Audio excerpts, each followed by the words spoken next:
കുറച്ചു ദിവസങ്ങൾക്ക് മുന്നെയാണ് ഇന്ത്യയുടെ ദേശീയ സുരക്ഷാ ഉപദേഷ്ടാവ് അജിത് ഡോവൽ പ്രമുഖ പണ്ഡിതന്മാരുമായും നേതാക്കളുമായും ഒരു ചർച്ച നടത്തിയത്.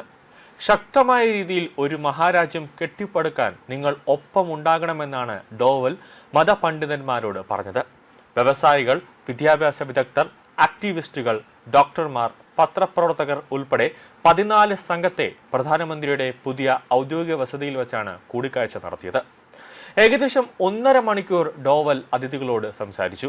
അതിൽ ഡോവൽ പറഞ്ഞ ഒരു പ്രധാന കാര്യം എന്താണെന്നാൽ, നമ്മൾ ഒന്നിച്ച് തുഴയും അല്ലെങ്കിൽ ഒന്നിച്ച് മുങ്ങും എന്ന ശക്തമായ സന്ദേശത്തിലൂടെ ഓരോ പൗരനും രാജ്യത്തിന്റെ വളർച്ചയിലും സുരക്ഷയിലും തുല്യ ഉത്തരവാദിത്തമുണ്ട് എന്ന് അദ്ദേഹം ഓർമ്മപ്പെടുത്തുകയാണ്.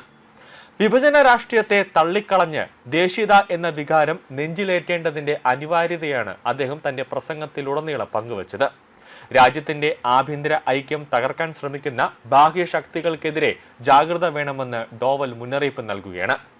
ഉൾപോരുകൾ രാജ്യത്തിന്റെ അടിത്തറ ദുർബലപ്പെടുത്തും. വൈവിധ്യങ്ങൾക്കിടയിലും ഭാരതീയർക്കിടയിൽ വളർന്നുവരുന്ന ഐക്യബോധം രാജ്യത്തിന്റെ പ്രതിരോധശേഷി വർദ്ധിപ്പിക്കുകയാണ്.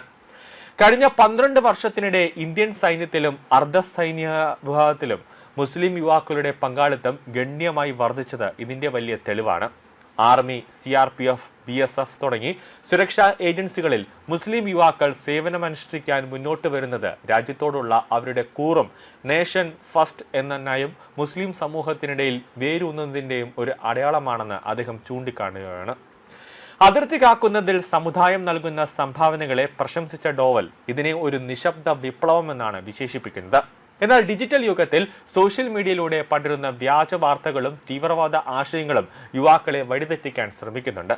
ഇത്തരം പ്രവണതകൾക്കെതിരെ മുസ്ലിം പണ്ഡിതന്മാരും സമുദായ നേതാക്കളും പ്രതിരോധത്തിന്റെ ഒന്നാം നിരയായി നിലകൊള്ളണം. ജനാധിപത്യപരമായ സംവിധാനങ്ങളിലൂടെയും ക്രിയാത്മകമായ ഇടപെടലിലൂടെയും മാത്രമേ നമുക്ക് തീവ്രവാദത്തെ തകർക്കാനും അതിൽ നിന്ന് ചെറുത്തു നിൽക്കാനും സാധിക്കുമെന്ന് അദ്ദേഹം പറയുകയാണ്. ആഭ്യന്തരമായി ശക്തമായ ഒരു രാഷ്ട്രത്തിന് മാത്രമേ അതിർത്തികളിൽ ശത്രുക്കളെ ഫലപ്രദമായി നേരിടാൻ സാധിക്കൂ. ഇന്ത്യ നേരിടുന്ന ആഗോള വെല്ലുവിളികൾക്കും അതിർത്തി തർക്കങ്ങൾക്കുമിടയിൽ രാജ്യത്തിന്റെ അഖണ്ഡത കാത്തുസൂക്ഷിക്കാൻ എല്ലാ വിഭാഗം ജനങ്ങളും ഒറ്റക്കെട്ടായി നിൽക്കണമെന്ന് അജിത് ഡോവൽ ആഹ്വാനം ചെയ്യുകയാണ്. ജൂലൈയിൽ നൂറ്റാണ്ടുകളായി മതങ്ങൾ ഐക്യത്തോടെ നിൽക്കുന്നുണ്ടെന്നും അജിത് ഡോവൽ പറയുന്നുണ്ട്.